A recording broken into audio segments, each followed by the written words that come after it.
But another stock that we're watching out for is NIIT after what looked like a good set on the operational performance, but the net profit halved. We are joined by the CEO, Rahul Patwardhan, and he will detail us the numbers. Good afternoon, Rahul. Thanks a lot for joining in. Strong operational performance, but below the operational performance, your net profit halved from 15 crore to 7 crore. Could you explain it to us why? Yes. I think operationally we've done extremely well in the quarter ahead of our plans. 12% top line growth, which is the first time we're seeing double-digit growth for the last 16 quarters, and a 36% growth in the EBITDA. The PAT numbers have declined. We must keep in mind that we get a substantial profit share from our associate investment in the NIIT Technologies. This quarter, they have reported a one-time exceptional reduction in their profits, and that obviously has an impact on us.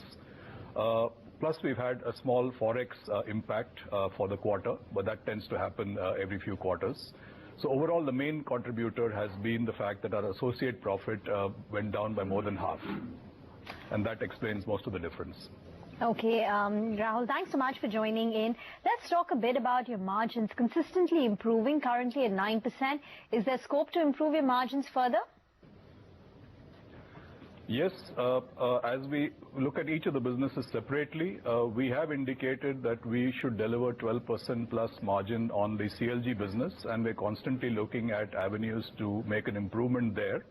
Though the upside there will be limited because it's a services-based business. But the SNC business, as you know, is an operating leverage-driven business, and we have just moved out of the negative zone last year and just started to get into the positive single-digit EBITDAs in this quarter. So there's a lot of upside available as we start ramping up that business.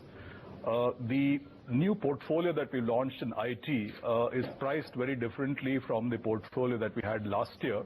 And we are seeing very positive traction around this portfolio, both from the recruiters as well as from the upper end of the engineering college students, that is the much brighter students. So we're very, very confident that this business will deliver improved EBITDAs going forward. So overall, upside potential is good. All right, Rahul, hang in there. We're getting in some more numbers coming in from Firstsource Limited. The net profit is coming at 73.3 crore versus 76.2 crores. Sequentially, the stock has fallen a bit from the high point of the day. In fact, as we speak, it's down almost 3% and corrected a goodish bit from the top. We need to get by some more details, but as and when we get some